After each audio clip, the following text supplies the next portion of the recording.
Sinikap ng COMELEC na makumbinsi ang Korte Suprema na bawiin ang utos nitong mag-imprenta ng resibo ang mga vote counting machines. Sa oral arguments, sinabi ng COMELEC sa mga maestrado na kung ipipilit ito, hindi nila kakayanin ang eleksyon sa May 9. Sa malamang, May 23 na raw sila magiging handa. Kakailanganin daw kasi ng panahon para baguhin ang source code ng mga makina.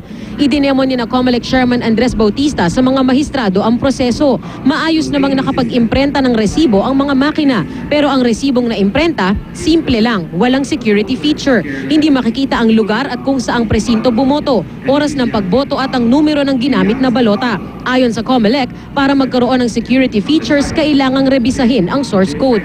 Assuming we issue a decision this afternoon, can you start the process for the configuration of the EMS trusted build tomorrow? And when will you finish this? I assume, Your Honor, there's no changes to the source code.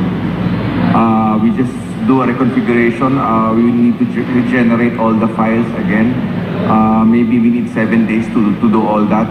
Ang lumabas, kaya ng COMELEC isagawa ang eleksyon sa May 9 kung simpleng resibo lamang ang iimprenta. 30 minuto lang matapos ang oral arguments, nagpasya na ng pinal ang Supreme Court. Sa botong 13-0, sinabi nitong pinaninindigan nito ang naunang kautusan at kailangang mag-issue ng resibo sa mga botante. Pero ang sabi ni Bautista, kung simpleng resibo lang ang ipiprint na walang security feature, wala rin daw itong silbi.